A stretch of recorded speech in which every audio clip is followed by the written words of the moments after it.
गोरकी रे तोरा नैहर के यार हई रे, तोरे पकिया हमहू दिलदार हई रे।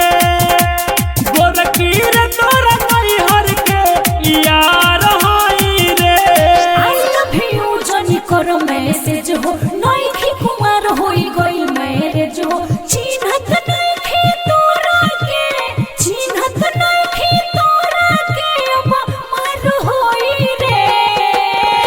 गोरकी रे तोरा नैहर के, आयो रामा तू झूठ बोलता जी। गोरकी रे तोरा नैहर के यार हई रे, तोरे पकिया हमहू दिलदार हई रे।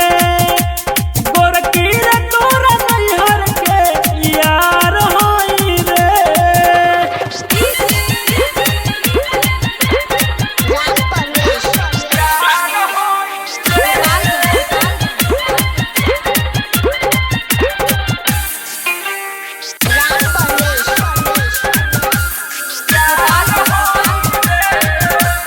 रोजो रोजो सुतीले हम बलम्मा के कोरा रे। रात भर डहकत बाटे करे जमोरा रे। अरे डिस्टर्ब मत किया करो। रोजो रोजो सुतीले हम बलम्मा के कोरा रे। हाय हाय रात भर डहकत बाटे करे जमोरा रे।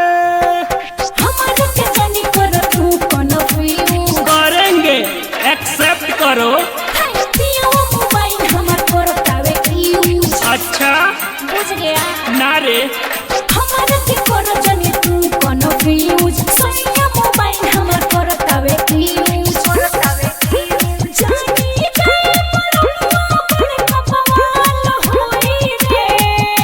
आप जिसको कॉल कर रहे हैं वो अपने पति के साथ है, खतरा से खतरा है, फोन मत करो। गोरकी रे तोरा नैहर के, हाय भैया पिटवाएगा का। गोरकी रे तोरा नैहर के यार हई रे।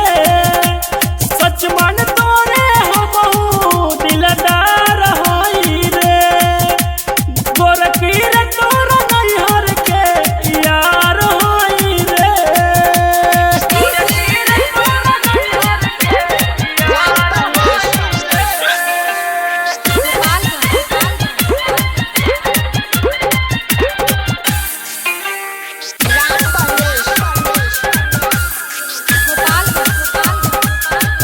हर शाम बाटे हो का हमारा से काम बाटे हो। चिन्हला सिंगर केस हमरो नाम बाटे हो। अरे रे रे रे शाम बाटे हो का हमारा से काम बाटे हो। चिन्हला सिंगर केस हमरो नाम बाटे हो। पांच प्रियंका से मिले जदि आइबो। आऊंगा। सुन लिया अरे पंकज मन बाबू बड़ी गोपी डोइबो। हाय पांच प्रियंका से मिले जदि आइबो। उत्तम शर्मा हो बड़ा टूपी डोइबो। सगरो खुश सब तुर बेकार होई रे। तो सुन लो सारा लव लाइट झड़ जाएगा, प्यार का भूत उतर जाएगा। अरे पतर की रे तोरा नैहर के, पतर की रे तोरा नैहर के यार